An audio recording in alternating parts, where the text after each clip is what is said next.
Well, here we are. Ixalan spoiler season. Dinosaurs, vampires, merfolk, and pirates. Oh my!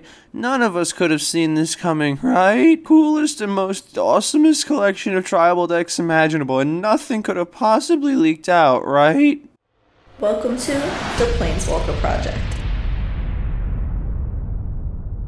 Lousy leaks aside, we are now on our way into Ixalan. Seeing as Amonkhet is kind of destroyed thanks to Bolas and his Death God squad, it's time to take a little break and go to a plane that we haven't been to before. Again. And seeing as Ixalan is going to be a tribal-based set, we're going to see a lot of new commander decks popping up using some of the new tribe cards. And what better way to get us into the piratey spirit than to look at some of the best pickings from Ixalan for the commander format. So in this video, we will be taking a look at the top 10 best new cards from Ixalan for the commander format. Let's check them out. Starting off this list is Ashes of the Abhorrent, a 2-mana enchantment that'll lock down graveyards and gives you life gain whenever a creature dies.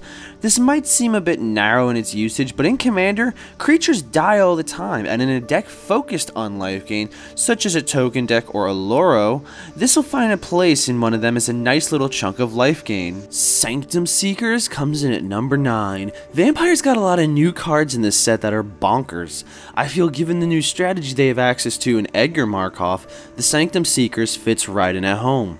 Whenever a vampire attacks, each opponent will take 1 damage and then we gain a life. So put this onto a battlefield where 5 vampires are attacking, each opponent loses 5 life and then we gain 5 life, and that's to say nothing of the combat damage that's also on the way. Revel in Riches is number 8, and I love win conditions like this one. Treasure seems to be a very fun mechanic in Ixalan, letting you ramp in the colors that might not normally get a whole lot of ramp. And as we'll see later, this kind of card will go very nicely in a pirate deck that will be, well, loading up on the treasure. And it doesn't need the treasure to be generated by itself to win you the game, so 10 treasure will be really easy to achieve in Commander. Parallelized. Dire Fleet Ravager. So, you know the old saying, yo ho, a pirate's life for me? Well, shiver me timbers, this thing is going to be a staple in pirate decks and just in black life loss decks in general. Taking a third of someone's life total in Commander can be devastating. Throw in something like Exquisite Blood just to make sure that all of that drained life doesn't go to waste. Settle the Wreckage will come in at number 6, and I've referred to this card numerous times as a widespread path to exile.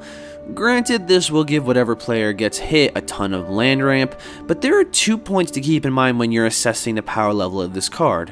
1. What was the value of the creatures lost to the exile? Were they creatures of a potential threat to you, or were they just useless cannon fodder?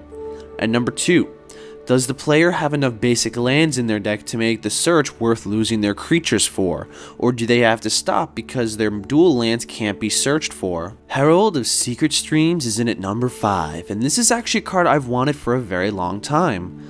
So I'm a huge fan of counter decks, and we've had creatures over the years that give creatures with +1 counters on them abilities like Lifelink and First Strike. But we've yet to have one that gives just flat out unblockability. Well, until now. And given this is in blue, which most of the better counter decks run, this is a shoo-in. Looking at Ramos. Star of Extinction is number 4, and good lord, this thing is absurd.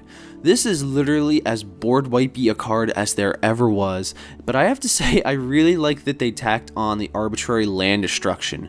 As if doing enough damage to scorch even our beloved shirtless Jason to a crisp wasn't enough, they had to say sawed off to that land. I feel the new Neheb will find great joy in this card, especially given the card Repercussion that will likely be this one's best friend. See, I like that they're giving some red decks some new stuff like this and the new Neheb. Red needs to have a better foothold in Commander than just as a secondary color or goblins. At number 3 is the Admiral Beckett Brass. She comes in as a lord for pirates and offers you the ability to steal your opponent's cards. This, given with the sheer aggression of the pirate tribe as a whole, will be very powerful. You can definitely expect us to be building into this at some point in the near future. The Growing Rights of Itlamok. Our number 2 spot. One of the biggest complaints with players is the price of the reserved list cards, and the subsequent inaccessibility of them. Cards on the reserved list cannot be reprinted in any way, shape, or form. But with this one card, Wizards has begun to try to test out loopholes. The famed best land for token decks, Gaia's Cradle, is one of the cards that I would love to own. I have so many decks that would be able to use it, but unfortunately I don't have the money to spare for it.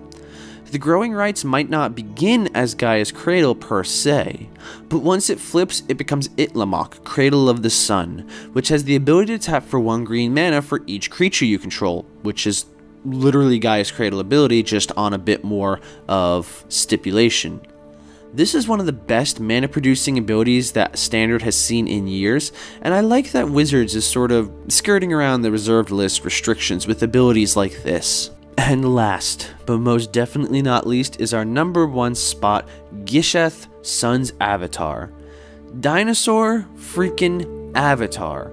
One of the things I always worry about when they design sets for new tribes is that they will give either no legendary creature to function as a commander, or that the commander they offer is subpar compared to other options that are outside of the tribe.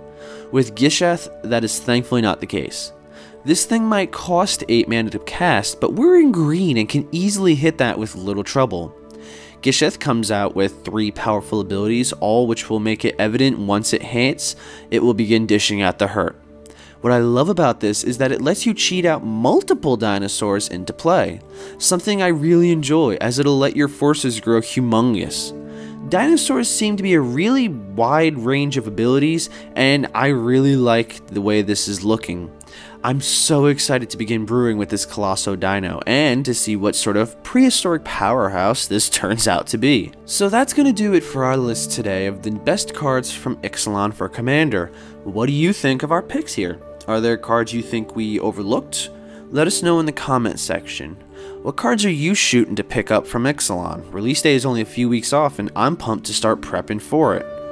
This looks like it's going to be an amazing set, and I'm hoping that this is the start of a good run for Wizards. Anyway, I hope you enjoyed this video. Remember to tap the like button and to share it with your friends and Commander Playgroup. If you're new to the channel, consider subscribing to keep up with our uploads, and if you want to help support the show directly, consider becoming a patron over at our Patreon. And as always, I'll catch you guys at the beginning of the next upkeep.